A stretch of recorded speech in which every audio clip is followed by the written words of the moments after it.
Hi there, it's Kovu. By the way, I've got toothpaste on my shirt, so please ignore that, would you? So, I am very sorry that I constantly make sad videos. I feel like that's really the only thing I do. I really do want to make like happy videos and like skits and stuff, but I really do not have the energy to do so. So, here's another kind of sad video. But perhaps this would maybe make someone out there feel less alone. Being sad on Christmas.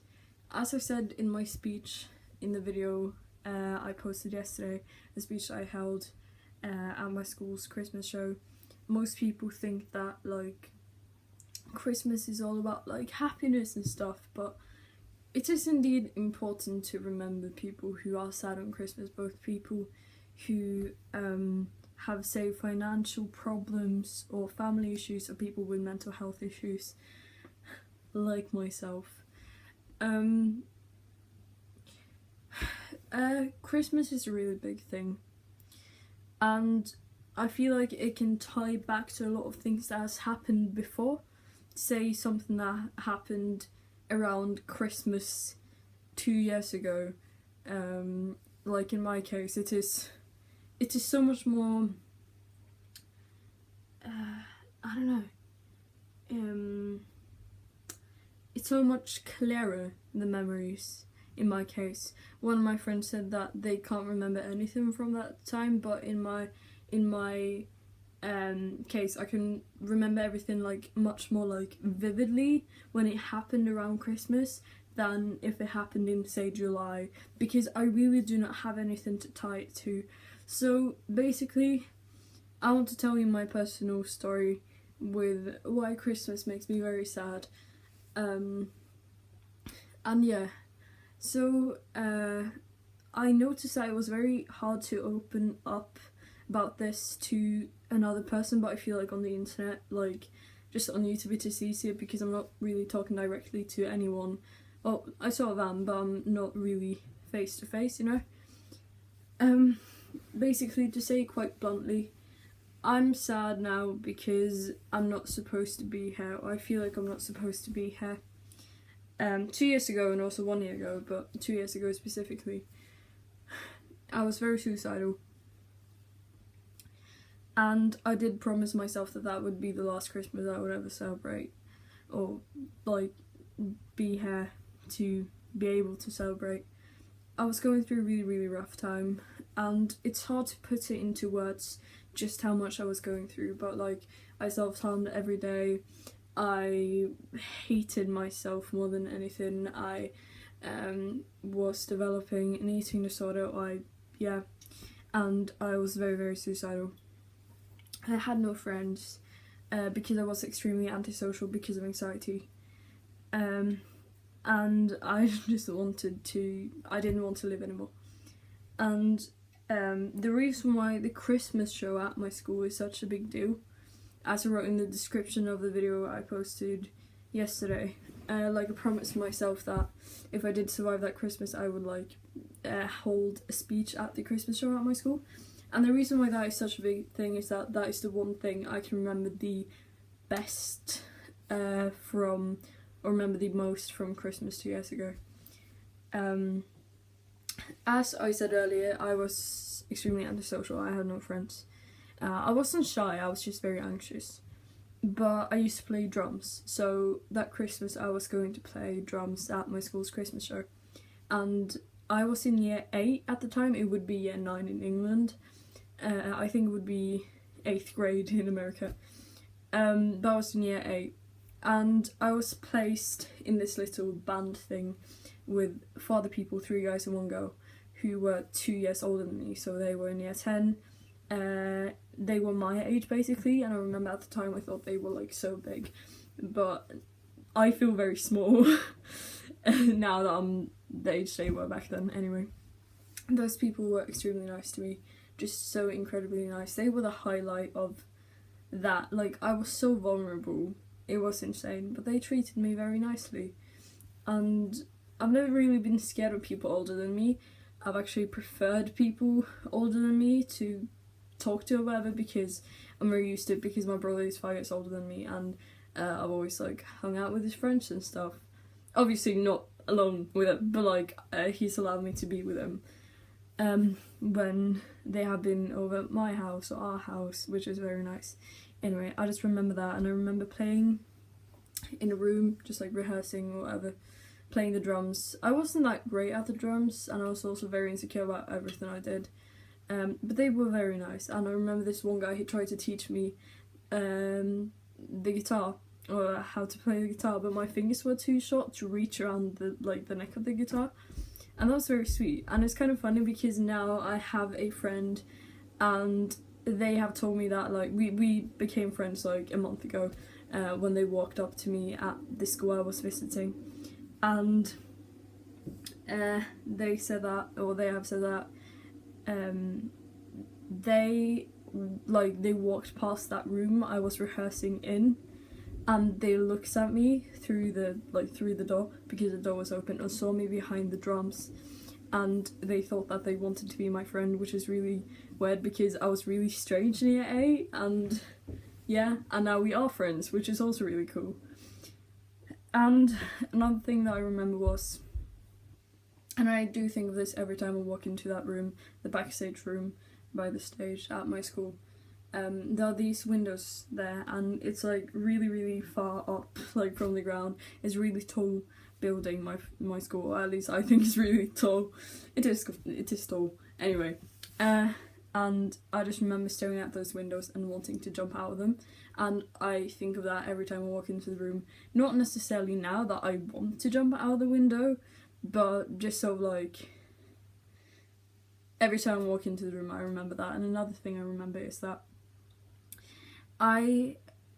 because I had no friends, I was like alone, and I was laying underneath this desk in this room, on the floor underneath, and I remember looking up and just seeing like gum like at the top of like the desk ceiling whatever, and I was sitting on my jacket, and I just remember looking over at some people in year 10 just sitting on another desk a bit far away playing the guitar, singing songs, and I just remember smiling at them, although I was so sad because I had no friends.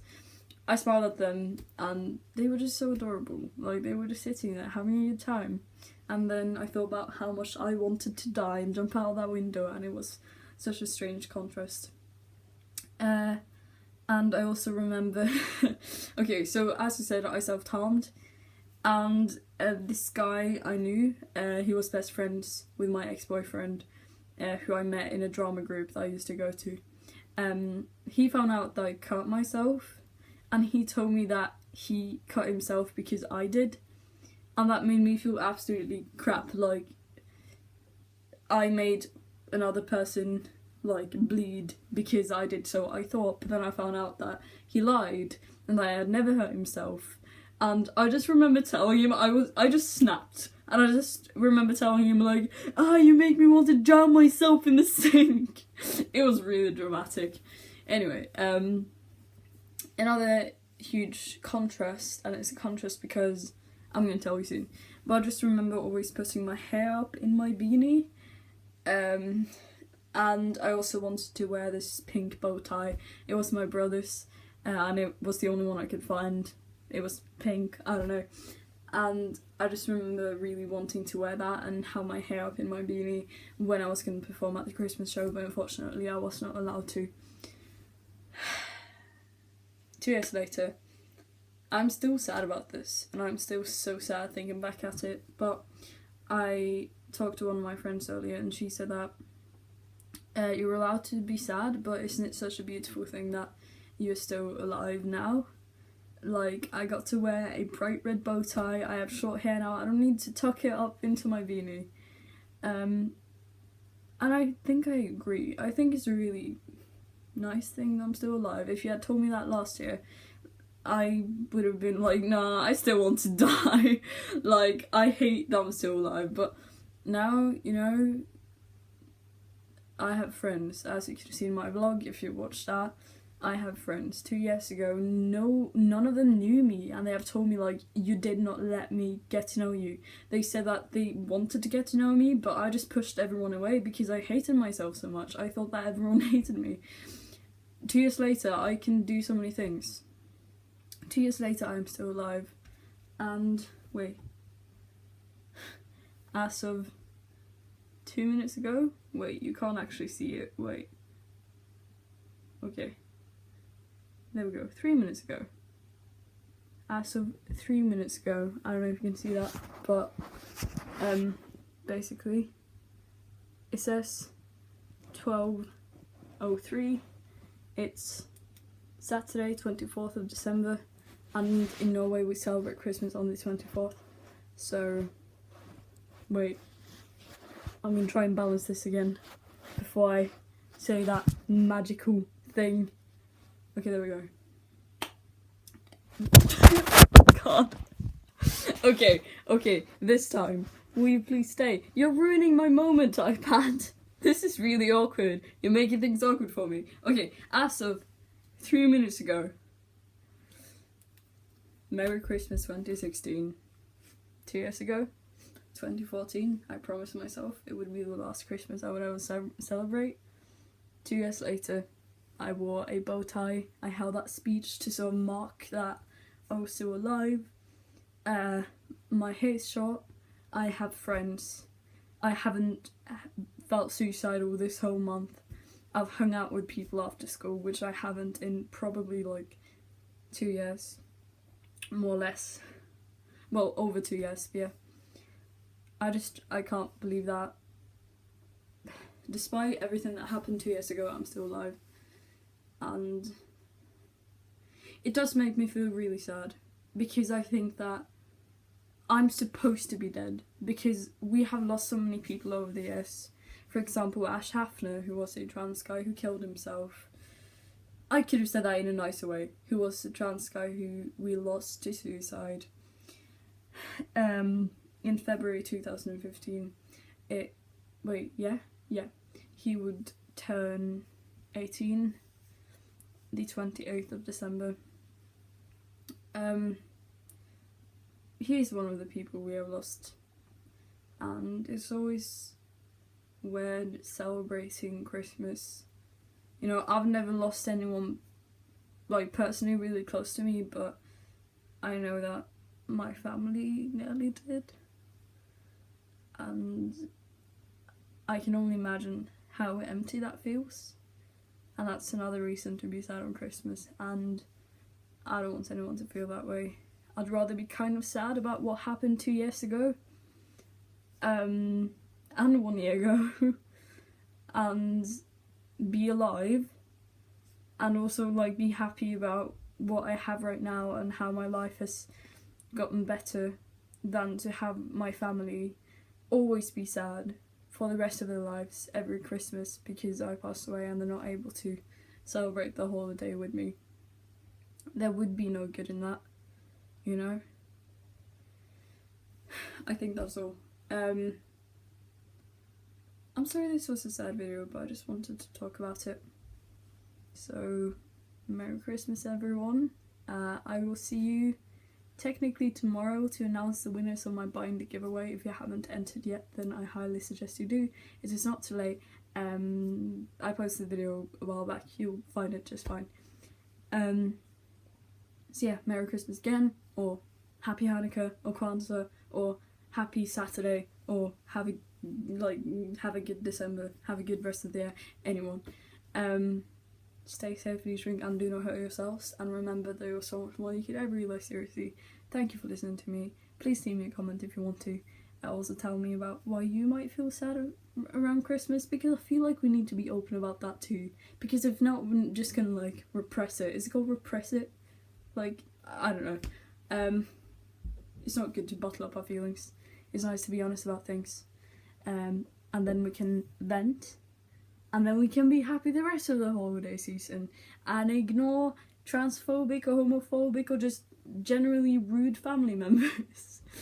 But yeah, have a good night. I'm gonna sleep now, and I'm probably gonna wake up tomorrow and celebrate Christmas. That's great. And you will too. So, I'm gonna go. Goodbye. I love you.